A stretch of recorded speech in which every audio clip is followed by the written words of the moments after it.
저희들은 수개월 동안 구원의 언어에 대해서 배웠습니다. 여러분 혹시 구원의 언어를 몇 개 배웠는지 아십니까? 적어도 한두 개 정도는 생각나셔야 합니다. 안 그러시면 저는 하나님 앞에 가서 책망받을 수도 있습니다. 전혀 생각이 안 나시면 다시 살펴보도록 하겠습니다. 생물학의 언어인 중생에 대해서 배웠고, 법정의 언어인 층회에 대해서 배웠고, 가족의 언어인 입양, 시장의 언어 구성, 정치의 언어 시민권, 성전의 언어 속죄, 외교의 언어 화목, 천문학의 언어 조명, 산업의 언어 성화, 농업의 언어 열매 맺음, 과학의 언어 변화, 공동체의 언어 참여에 대해서 배웠습니다. 그래도 생소하십니까? 하나님께서 우리에게 다양한 줄기를 통해서 한 가지 구원의 역사를 우리에게 베풀고 계시는데 그것이 바로 구원입니다. 우리는 구원을 한 가지의 의미로만 생각하고 있었는데 이렇게 다양한 의미가 있다는 것은 잘 알지 못했습니다. 구원에 12가지의 언어와 12가지의 의미가 있는데 이것은 시냇물을 한번 생각해 보시면 더 이해가 빠르리라고 생각합니다. 시냇물이 모여서 강이 되죠. 강이 모여서 바다가 되는 것처럼 구원의 언어가 이렇게 모이면 하나님의 은혜의 바다가 됩니다. 그래서 하나님이 주신 은혜가 얼마나 귀한지 깨닫게 되는 것입니다. 우리는 구원의 기쁨을 누려야 하는데 그 의미를 잘 모르고 있기 때문에 구원의 기쁨을 누리기가 보통 어려운 일이 아닌 것 같습니다. 구원의 기쁨을 누리려면 구원의 의미가 어떠한 의미가 있는지 확실히 아셔야 합니다. 구원의 의미를 잘 모르니까 구원이 주는 기쁨을 누리지 못하고 사는 것입니다. 구원이 주는 기쁨을 누리지 못하니까 자꾸 본질에서 벗어나 비본질적인 것과 접촉을 하고 비본질적인 것을 내 영혼에 채우려 한다는 사실입니다. 우리가 구원을 받은 후에 두 가지 오해하는 부분이 있습니다. 하나는 구원받은 우리가 죽은 이후에 하나님 나라에 갈 것이 보장되어 있으니 이 땅에서 굳이 열심히 살 필요가 있느냐는 생각입니다. 어차피 하나님의 나라에 갈 건데 이 땅에서 그렇게 힘들게 신앙생활을 할 필요가 있겠냐는 것이죠. 하나님 나라가 보장되어 있으니 세상 것을 마음껏 누리며 힘들게 살지 말자는 생각이 있습니까? 이것은 마치 대학교에 합격한 후에 아무것도 하지 않아도 미래가 저절로 보장된다는 생각과 똑같습니다. 우리가 구원을 선점하였기에 죽음이 찾아오더라도 하나님 나라에 갈 터이니 걱정 없이 살다가 죽는 것이 마땅하다고 여기십니까? 또 하나의 오해는 구원받았는데 왜 이렇게 어렵고 힘든 일이 많이 일어나느냐는 것입니다. 예수님의 제자들은 구원을 받지 못해서 고난과 핍박 중에 순교한 것일까요? 바울은 구원을 받고 하나님의 나라를 경험했는데도 그의 삶이 평탄하지 않았습니다. 성경에 구원받은 자의 삶이 평탄할 것이라고 기록되어 있는 내용이 있습니까? 예수님의 제자들과 바울이 평탄한 삶을 살았다면 우리가 지금 겪고 있는 고난을 잘 이해하지 못할 것입니다. 그러나 그들은 지금 우리와 겪고 있는 고난에 비교할 수 없을 정도로 극한 고난을 겪다가 하나님의 나라로 갔습니다. 어떻게 해서 그들은 고난과 핍박 중에 순교하였을까요? 그들은 구원받은 자의 삶에 대해서 바르게 이해하고 있었기 때문입니다. 다시 말씀드립니다. 구원받은 자의 삶에 대해서 바르게 이해하고 있었기 때문이었습니다. 빌립보서 1장 29절에 그리스도를 위하여 너희에게 은혜를 주신 것은 다만 그를 믿을 뿐 아니라 또한 그를 위하여 무엇도 받게 하려 함이라. 고난도 받게 하려 함이라. 그래서 우리는 왜 고난이 있는지를 짐작할 수 있어야 합니다. 구원받은 자의 삶, 구원받았다는 것이 무엇인지를 바르게 이해해야 구원받은 자답게 살아갈 수 있습니다. 여러분은 구원의 의미를 어떻게 생각하십니까? 구원의 의미를 바르게 이해하고 계십니까? 구원이라고 하는 단어가 헬라어로 명사일 때는 소테리아라고 하는 단어를 사용하고 동사일 때는 소조라는 동사를 사용합니다. 구원의 1차적인 의미는 심각한 공경에 빠진 상대를 힘으로 와락 붙잡아 끄집어 낸다는 뜻입니다. 구원은 특히 전투나 항해 시 위험에 처한 누군가를 신들이 구원한다는 맥락에서 사용되었던 단어였습니다. 질병이나 일반적인 위협에서 구원받거나 왕이 사면을 선포할 때 구원이라는 단어를 사용했다는 사실이죠. 그러나 구원은 한결같이 전쟁과 군대의 언어로 표현되었습니다. 다시 말씀드립니다. 구원은 한결같이 전쟁과 군대의 언어로 사용되었습니다. 왜냐하면 모든 그리스도인은 세상, 육신, 마귀 이 세 곳의 전선에서 격렬한 충돌을 마주하기 때문입니다. 영적인 어두움의 세력으로부터 구원받은 우리는 구원받은 후에도 계속해서 영적인 싸움을 해야 합니다. 어둠의 영들은 구원받은 우리를 가만히 놔두지 않습니다. 구원의 기쁨을 누리지 못하도록 끊임없이 방해하고 왜곡하여 구원이 주는 기쁨이 별거 아니다 이렇게 자꾸 생각하도록 만든다는 것입니다.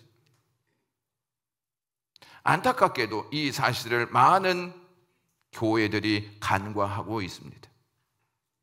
무슨 영적 싸움이야?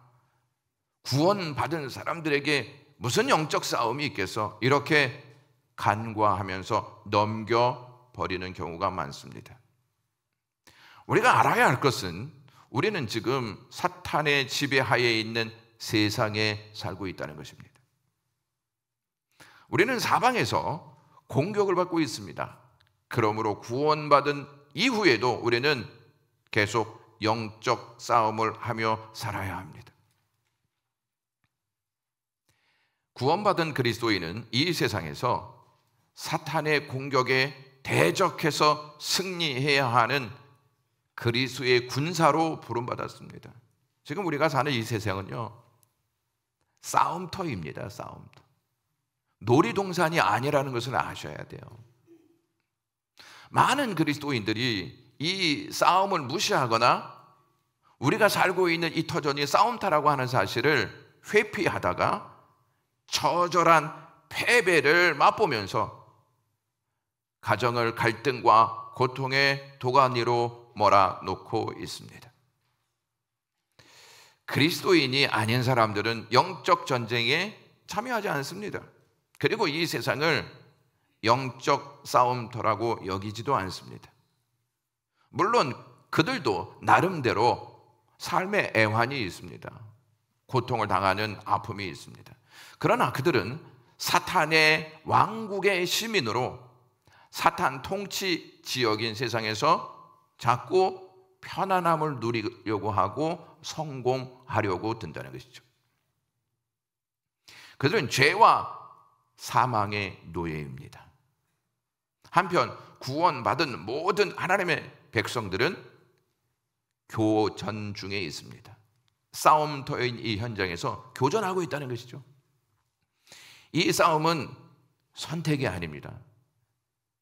필수입니다. 계속해서 해야 한다는 것입니다.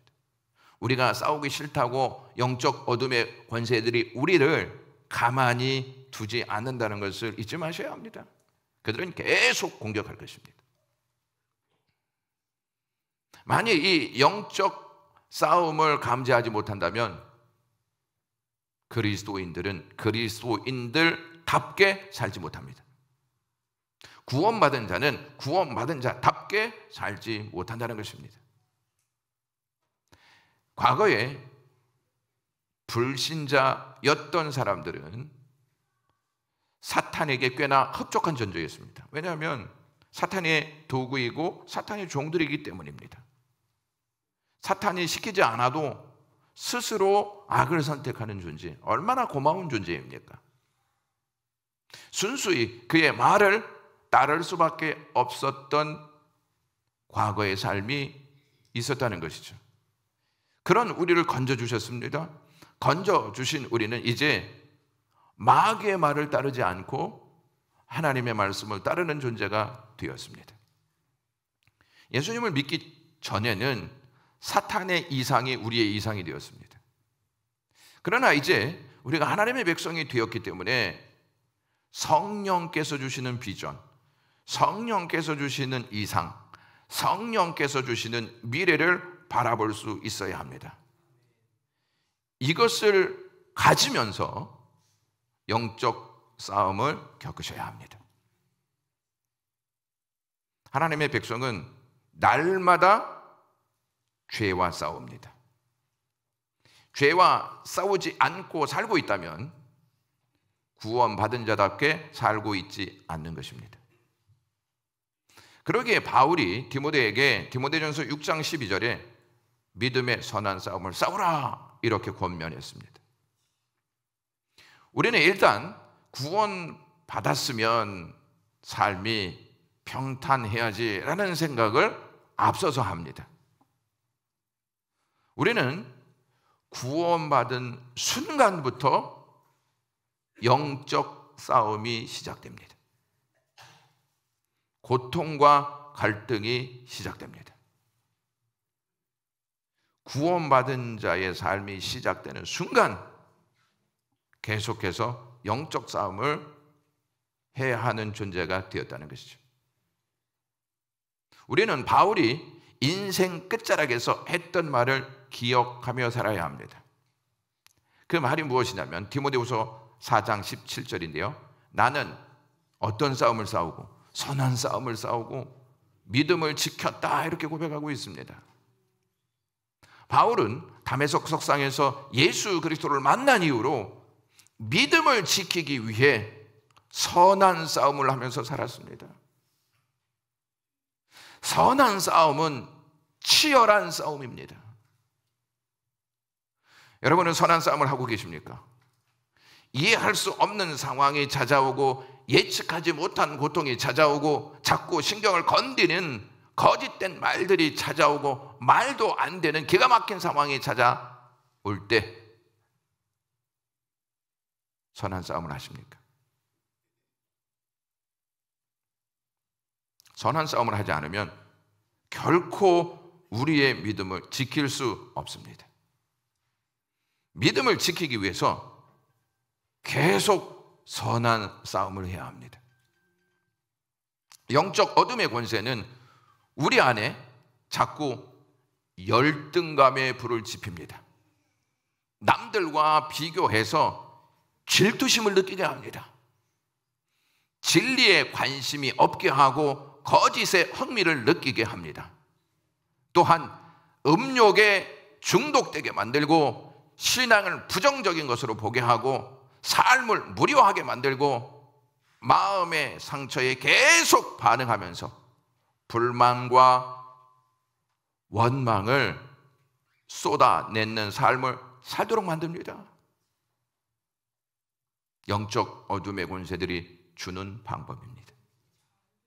그러므로 우리가 정신을 차리지 않고 한눈 팔고 산다면 우리는 영적 어둠의 세력에게 노란하고 말 것입니다. 우리는 주님이 오실 때까지 싸움터에서 어둠의 권세들과 싸워야 합니다. 믿음을 지키기 위해서는 반드시 선한 싸움을 싸워야 합니다. 구원받은 자는요, 영적 전투에서 도망하거나 항복하지 않습니다. 계속 싸워야 한다는 것입니다. 음욕이 생기면 계속 싸워야 합니다. 질투심이 생기면 계속 싸워야 합니다. 열등감이 있으면 계속 싸워야 한다는 사실이죠. 부정적인 생각이 내 마음을 사로잡으려고 하면 계속 싸워야 한다는 사실이죠. 성경은 그리스도의 삶을 이야기할 때 군사로 비유합니다. 하지만 요즘은 군사로 비유하는 것을 별로 좋아하지 않습니다. 군사로 비유하면 마치 폭력을 좋아하는 것처럼 비치기 때문이죠. 우리는 찬송 중에 믿는 사람들은 군병 같으니 라고 하는 찬송을 합니다. 우리가 누구인지, 우리의 정체성이 무엇인지를 찬송을 통해서 알게 합니다. 바울은 믿는 자를 군사로 비유하여 자주 언급했습니다. 바울이 에바브라디도와 아키포를 향해서 함께 군사된 자라고 빌립보서 2장 25절과 빌레몬서 1장 2절에 언급했습니다. 또한 영적인 아들 디모데에게는 너는 그리스도 예수의 좋은 병사다. 그러니 함께 고난을 받아라. 병사로 복무하는 자는 자기 생활에 얼매 있는 자가 하나도 없나니 이는 병사로 모집한 자를 기쁘게 하려 함이라 라고 언급했습니다. 우리는 구원받은 하나님의 자녀인 줄로 믿습니다. 우리의 구원은 예수 그리스도의 십자가의 피로 이루어졌습니다. 그러나 사탄은 지금도 하나님의 영광을 짓밟고자 끊임없이 우리를 미혹하고 있습니다. 우리는 이 대적과 싸워야 합니다. 예수님이 태어나신 이후의 역사입니다. 겨울에 로마 황제는 군인들을 비롯한 모든 공무원은 이교 신전에서 제사를 드려야 한다 하는 칙령을 발표했습니다. 그 칙령에는 제사를 드리지 않는 사람은 그 직분을 잃을 뿐만 아니라 사형에 해당할 것이다 라고 하는 내용이었습니다. 300년 동안 무적의 군대였던 12사단의 대장은 자기들의 부하들을 이렇게 불러놓고 황제가 내린 칙령을 다음과 같이 읽어주었습니다. 12사단 군사들이여, 여러분은 여러 전투에서 용기를 보여주었습니다. 이제 우리는 황제의 법에 순종함으로써 제국의 가이사에게 충성을 다하는데 앞장섭시다. 내일은 우리 사단이 신들에게 제사를 드릴 것입니다. 이렇게 이야기했습니다. 얼마 뒤 2명의 군인이 이 사단 대장에게 찾아와서 이렇게 이야기했습니다. 대장님, 40명의 그리스도인이 있는데 이들은 이교 신에게 제사를 드리지 않는다고 합니다. 이렇게 이야기했습니다. 이 대장이요, 화를 내면서 말하기를 그들에게 말하시오. 만약 제사를 참여하지 않는다면 무기를 압수할 것이고 그 직책에서 쫓겨날 것이고 죽임을 당하게 될 것이요. 그리 알고 깊이 생각하고 좋은 쪽을 선택하라고 말하시오. 그날 밤 진영에서 40명의 그리스도인들이 모여 시편을 읽고 찬송했습니다. 다음 날 아침 그들이 제사에 참여를 거부하자 처형하라는 명령이 떨어졌습니다. 팔과 목이 묶인 채 제사를 거부한 사람들은 얼어붙은 호수 근처로 끌려갔습니다. 해가 지자 그들은 벌거벗긴 채 호수 한가운데로 끌려갔습니다. 그들이 세운 큰 전과를 참작해서 자신들의 주장을 처리할 경우에는 따뜻한 목욕탕으로 옮겨주겠어 하고 호수 옆에 따뜻한 따뜻한 물을 데피는 목욕탕을 만들어 놓기도 했습니다. 이제 어둠이 점점 짙어지자 호수 한가운데에서는 차가운 바람이, 냉기가 불기 시작했습니다.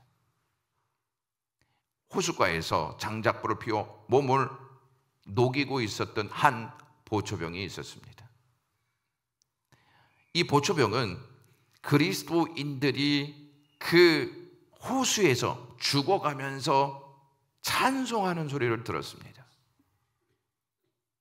밤이 점점 깊어가자 그들의 찬송 소리가 약해졌습니다. 왜냐하면 한 사람씩 두 사람씩 죽기 시작했기 때문입니다.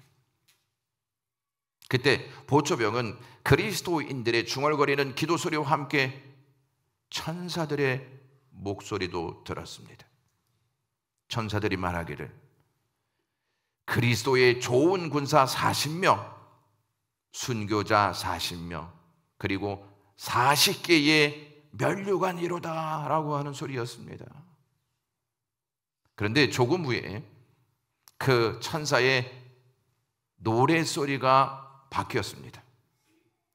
그리스도의 좋은 군사 39명, 순교자 39명, 그리고 39개의 면류관이로다 하는 말이었습니다. 왜냐하면 그 호수에서 한 사람이 나는 도저히 못하겠다 하고 따뜻한 목욕탕으로 걸어왔기 때문입니다. 이 보초병이 어떻게 했을까요? 이 보초병은 무기를 놓은 채 자신에게 다가오는 그 군인에게 이렇게 소리 질렀습니다. 여기 내 옷을 입으시오. 내가 당신을 대신하겠소 하고 호숫가에 뛰어들었습니다. 뛰어가면서 그는 이렇게 노래를 불렀습니다.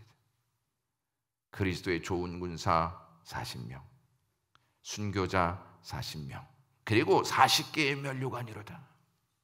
천사가 고백한 내용을 그는 노래하면서 호숫가로 뛰어들었던 것입니다. 다음 날 아침 대장은 죄수들을 끌어내라고 명령했습니다. 얼어 죽은 시체들이 호수 한가운데 쌓여 있었습니다. 그 가운데 보초병의 시체도 있었습니다. 그가 주님을 안 것은 짧은 순간이었지만 그는 주님을 위하여 자신의 목숨을 바쳤고 주님의 품에 안긴 것이었습니다. 하나님을 섬기는 구원받은 사람은 사탄과 싸우는 것입니다. 죄악과 싸우는 것입니다. 환난과 싸우는 것입니다. 이 싸움에서 이겨야 하나님의 은혜 가운데 평안함과 기쁨과 삶의 보람을 얻을 수 있습니다. 구원받은 자에게 하나님께서는 무기도 주십니다.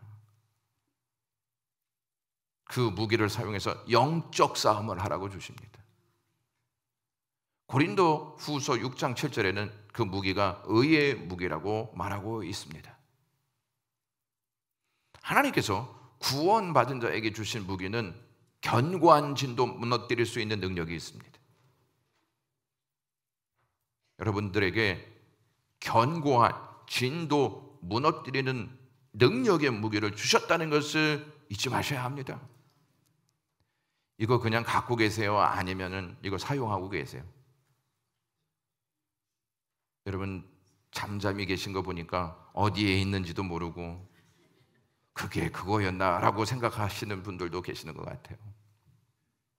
바울이 제3차 선교 여행 중 에베소에 3년 동안 머물면서 복음을 전했습니다. 에베소는 이교도를 숭배하는 본거지였습니다. 이곳에는 고대 7대 불가사의 중 하나로 꼽혔던 아르테미스 여신을 숭배하는 신전이 있었습니다.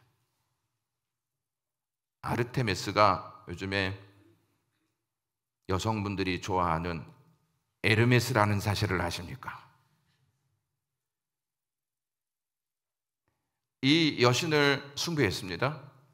그리고 여기에는 위대한 여신의 종이라는 문구가 새겨져 있는 동전 주화를 가지고 있었습니다. 숭배자들이 이것을 사서 늘 가지고 다녔습니다. 그리고 여행 중에도 아르테미스가 우리를 보호할 것이다, 이런 생각을 가지고 이것을 소지하고 다녔다고 합니다. 이러한 곳이 에베소였습니다. 사도 바울이 19장에서 전도를 하고 상당수 에베소 사람들이 예수 그리스도께로 돌아오자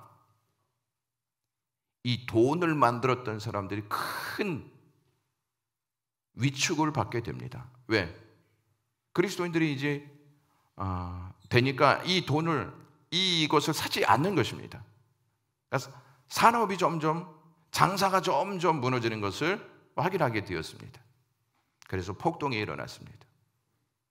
폭동은 회심자들이 공개적으로 마귀와 싸우는 역사, 마녀 마술에 대한 저항, 마법에 대한 저항을 통해서 여기에 사용되었던 용품들을 다 버렸기 때문입니다. 다 불태워버렸습니다. 에베소가요, 소아시아, 터키를 중심으로 해서 그 지역에 있는 모든 지역을 통틀어서 죽은 사람과 소통하는 본거지였어요. 죽은 사람과 소통하는 본거지가 이 에베소에 있었다는 말입니다. 그 바울은 이 에베소에서 영적 싸움을 하면서 전도를 했다는 것이죠. 회심한 사람들이 이교도에서 가지고 온 용구들을 다 버렸는데 이 값어치가 137년치 품삯과 맞먹었다고 합니다. 그러니까 어마어마한 것이죠. 이러한 맥락에서 바울은 에베소 교회를 향하여 말하기를 하나님의 전신갑주를 입으라, 이렇게 말합니다. 괜히 에베소 교회를 향하여서 하나님의 전신갑주를 입으라 말한 게 아닙니다. 야, 너희들 이 교회에 본거지가 있어? 죽은 자와 소통하는 본거지가 있어. 영적 싸움을 강하게 할 수밖에 없는 본거지에 있어. 그러니 너희는 하나님의 전신갑주를 입으라. 전신갑주가 하나님이 주신 무기입니다. 자, 바울이 이 에베소서를 감옥에 있을 때 써서 에베소 교회에 전달했습니다. 근데 그 당시 로마에서는 이 사람은 아주 중한 범죄자다 하면은 군인과 같이 쇠사슬을 묶어서 같이 있게 했어요. 왜? 탈옥하지 못하도록 그렇게 만들었던 거예요. 그러니까 바울은 지금 옆에 로마 군인과 함께 쇠사슬에 묶여 있으면서 영적 싸움이라고 하는 그 부분을 생각하면서 하나님의 전신갑주를 입는 것에 대한 굉장한 이미지를 이 군인을 통해서 깨닫게 되었다는 말이에요. 그 당시 군인은 투구를 썼고요, 흉배를 입었고요, 허리띠를 찼고요, 신을 딱 신고 있었어요. 이것을 안 이 바울이 하나님의 전신갑주를 입으라 하는 이 내용을 6개의 목록을 통해서 에베소 교회에게 전해줍니다. 자, 군인이 진리의 허리띠라고 하는 이 부분을 바울이 언급하면서 이것은 일편단심의 헌신이다. 너희들은 일편단심으로 싸워야 한다. 진실함으로 싸워야 한다. 그 다음에 의의 호신경은 거룩하고 의로운 삶을 사는 것이다. 준비된 신발은 복음을 나누는 자발성이다. 믿음의 방패는 사탄의 불, 화살을 물리치는 도구다라고 이 바울이 언급하고, 구원의 투구에 대해서는 하나님의 자녀로서 우리 신분에 대한 확신을 가지라. 마지막으로 성령의 검을 말하고 있습니다.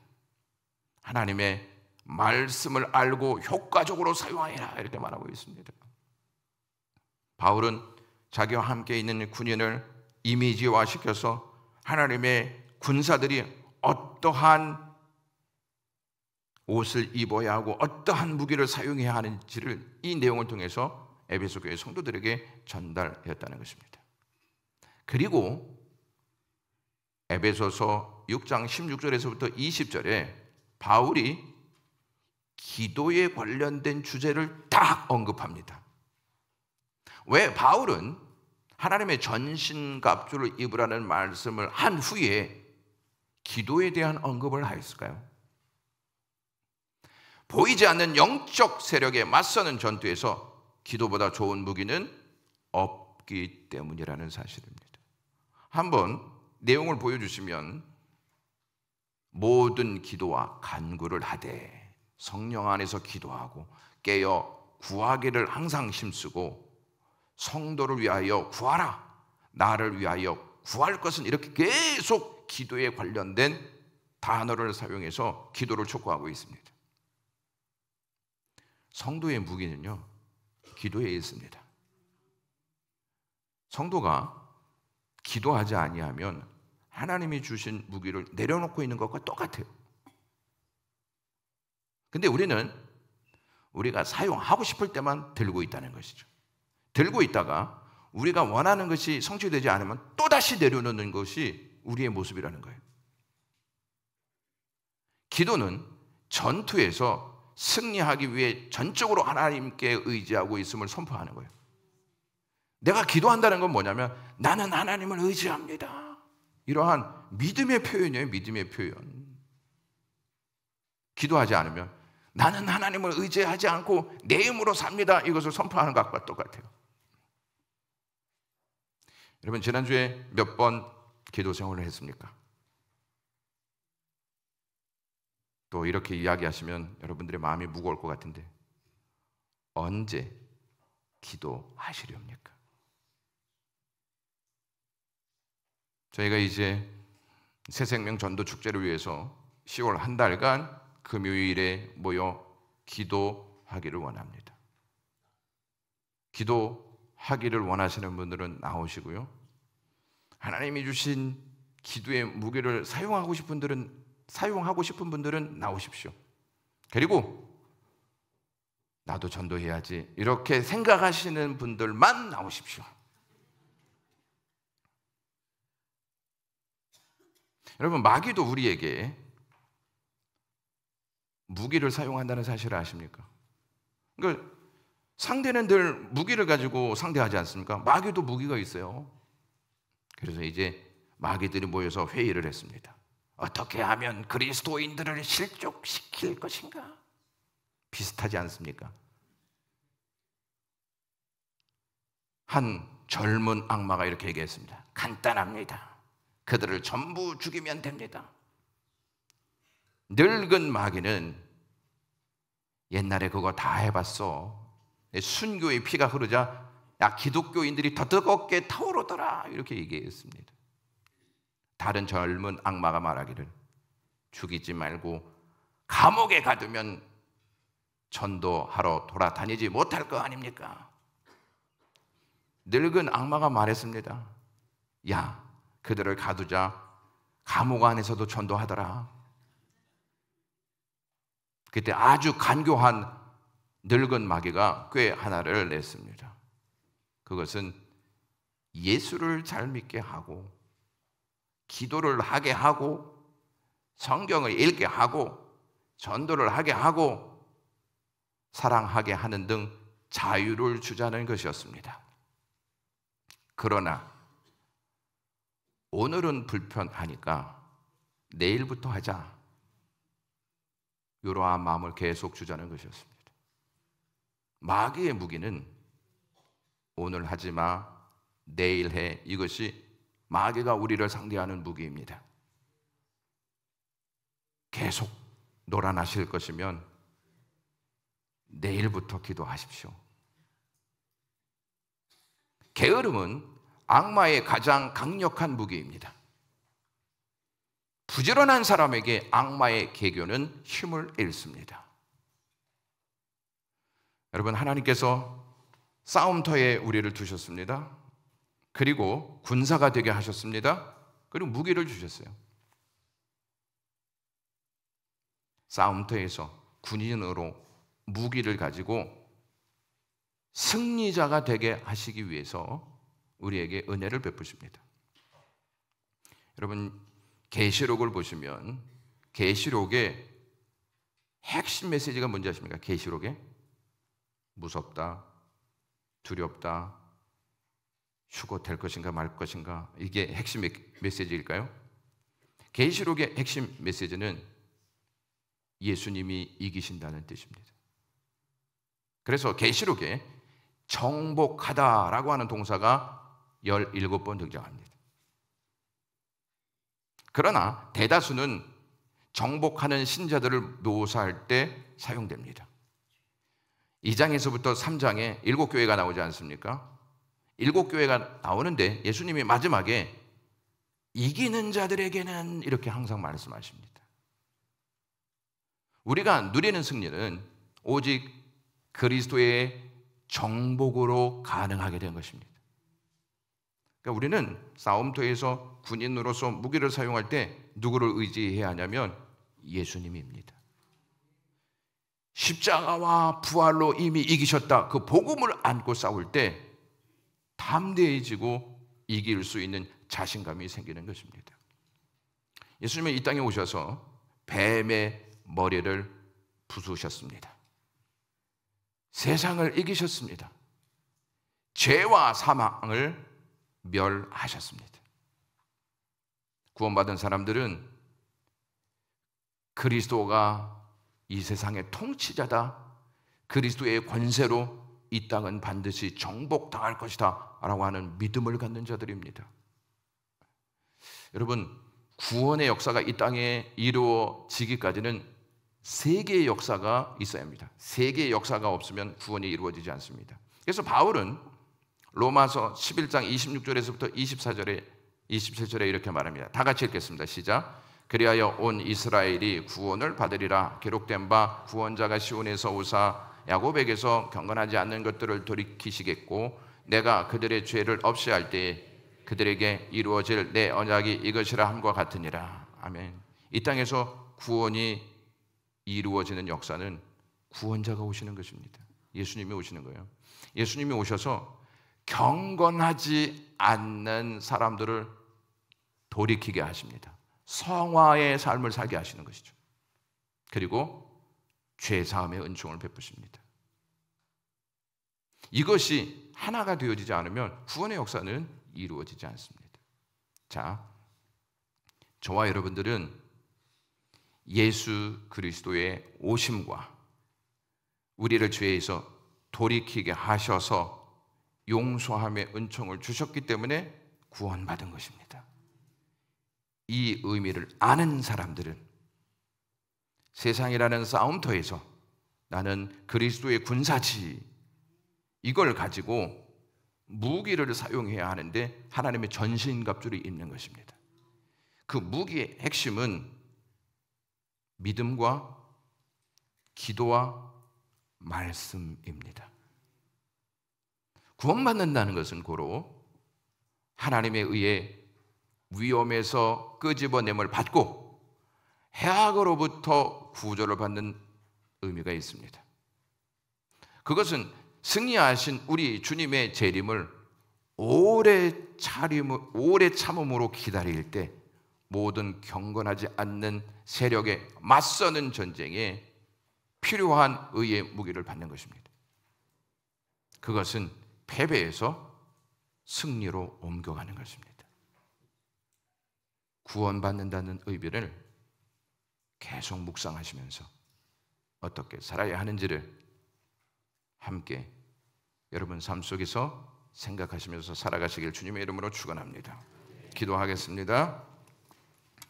하나님 아버지, 구원받은 자가 어떻게 살아야 하는지, 어떠한 정체성이 있는지를 알게 해 주셨사오매 감사합니다. 이제 구원받았으니 내 마음대로 살자, 이렇게 생각하지 않게 하여 주시옵시고, 우리가 구원받았지만 영적 전쟁터에 있고 하나님의 군사로 있고 하나님께로부터 받은 무기를 가지고 이 세상의 어두운 세력과 싸워 주님이 주신 승리의 역사를 맛보자 하는 마음가짐으로 살게 하시옵소서. 쉽게 잊어버리지 않게 하여 주시기를 원합니다. 시간 찬양하고 기도할 때 하나님께서 영광을 받으시옵소서. 예수님의 이름으로 기도드리옵나이다.